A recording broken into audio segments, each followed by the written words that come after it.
Nandito kami ngayon sa PSPCA kasi may sakit yung mga alaga namin na husky saka shih tzu. So dinala namin sila dito para i-consulta kung ano yung nararamdaman nila kasi bali yung shih tzu namin si Oreo 5 days ng ng masama ang pakiramdam, kaya napag-isipan namin dalhin sila sa pagamutan ng mga hayop. So ito si Oreo nandito ngayon sa harapan ng motor ko, tapos si Whiskey nandun, dinala ng asawa ko. So nandito na kami sa ano to dito, ito PSPCA dito sa may Claro Imrecto, Quiapo, Manila. Ayan o, yan. Kaya yan ang ambulance nila. Dito yung pagamutan ng mga hayop dito sa may 2044 Claro Imrecto Avenue, Quiapo, Manila. Dito si Oreo, dito ko isinakay sa harap ng motor ko kasi dalawa yung asong dala namin. Yung isa si Husky, ang laki yun. Si Whiskey pangalan naman yun, ito si Oreo. Ito isang pakiramdam, kaya dinala namin sila dito. So ayan guys, so tatanggalin ko muna dito. Ayan, tanggalin ko muna rito dahil dadalhin ko na doon sa loob. Ayan guys, kawawa si Oreo.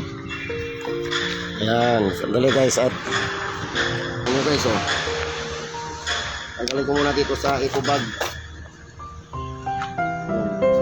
Ayan si Oreo, kawawa na siya. So sana magbuhay pa siya. Parang anak na rin namin ito mga ito kasi tagal na namin naalaga itong mga ito. So pupunta na kami dito sa loob ng ayan guys.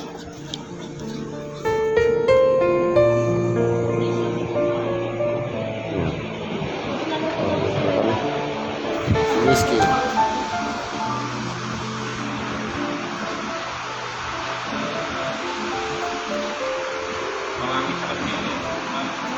Kapilang. Kapilang.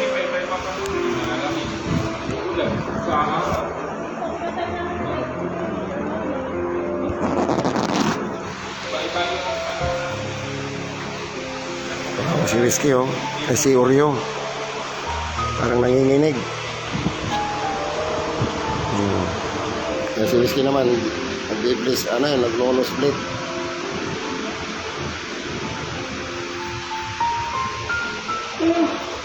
Tingnan mo nga.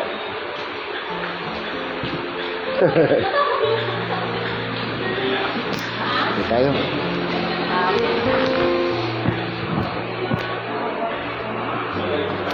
Dito na kami sa PSPCA. Oreo, ito si Oreo.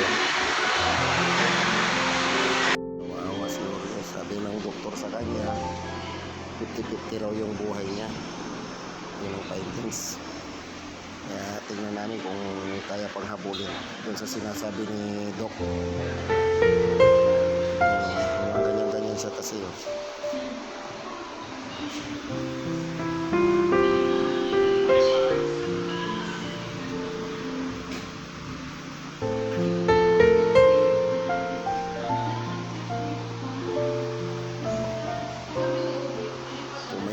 pumayat na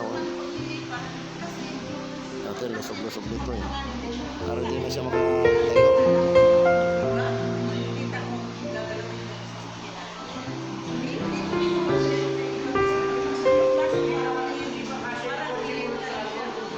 Kawawa si Oreo.